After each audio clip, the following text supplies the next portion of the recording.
Hi, and welcome yet again to another random installment of Random Things with Hagz.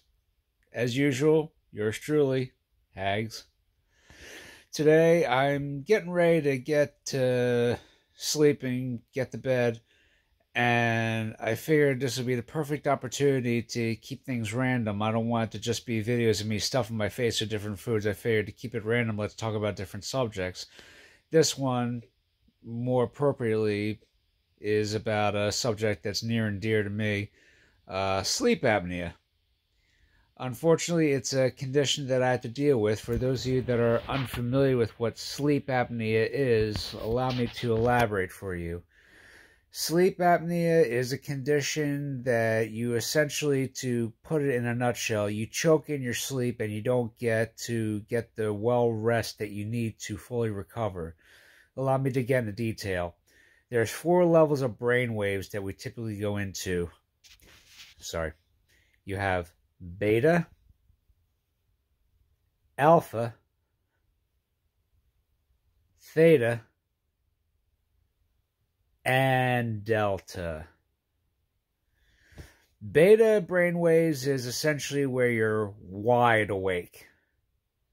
Alpha is where you're in a relaxed state, but you're awake. Now, when you start to go to sleep, you go through what's called a REM cycle, REM, which means rapid eye movement. So if you've ever watched someone sleeping and their eyes, you see where their eyes are closed, but there's movement going around under their eyelids, they're going through a phase called REM cycle, which is when their brainwave starts to go into the theta level, which is usually when you start to go into a dream state. Or, for another example, if you're a cannabis user, you're usually, when you smoke cannabis or administered cannabis in whatever way you use, your brainwaves go into theta, which is pretty much why you feel like when you're high on cannabis, you're in a dream state, because theta is essentially the section that your brain goes into. It's either in a dream state, REM cycle, or you're high. Anyway, moving on. The REM cycle with someone that has sleep apnea is right before they go into delta brain waves, which is the lower brain waves, which is where your body goes to actually recover. When you're in a deep sleep, when your brain waves are in the delta brain waves, that's where your body actually gets a chance to recover. Here's where it gets tricky. People with the condition sleep apnea, when they start to approach their REM cycle, their airway starts to get over-relaxed and close up. Kind of like if you've ever been in the gym room during a gym class and they had that big parachute and they were flopping it up all the way up in the air and then it just drops down. It's kind of like that. You start to enter the REM cycle, your airway starts to get over-relaxed, starts to get closed. And what happens? You can't breathe. You choke. And in that process of you choking, you wake up and you're awake again. Didn't even get a chance to get into the delta brainwave. Didn't even get a chance to get deep sleep.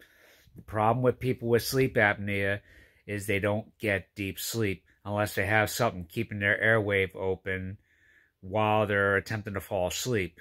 Which, if they don't get into the deep sleep, the delta brainwave, their body doesn't get a chance to recover. And, of course, if they don't get a chance to recover, they're not getting proper sleep, naturally, your health starts to decline. Everything you deal with on a daily basis, you would normally recover from if you were a normal person, but unless you got something keeping your airway closed, if you have sleep apnea, then you're never going to get that deep sleep. You're never going to truly recover, and your health is just going to start to decline. One example, some of you that know some of the things that can come from sleep apnea, diabetes. Now, I'm not talking about type 1 where your pancreas is dead. I'm speaking more in terms of type 2 diabetes, which is usually contributed from like bad diet, genetics. it's not just one thing. It's a whole slew of things that can contribute to it. But long story short, if you have sleep apnea and you don't have that remedied, you could quite possibly end up with type 2 diabetes if you're not careful. So please keep that in mind. For those of you that aren't familiar with the devices that are used, typically you have a mask like this.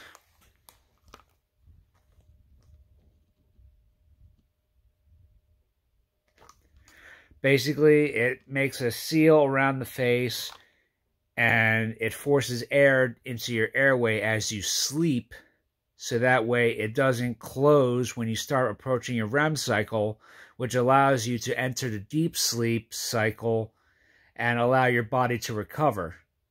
Now, interesting enough, there's two types of devices that people with sleep apnea use. A CPAP, which means continuous positive air pressure device, and a BiPAP, positive air pressure device.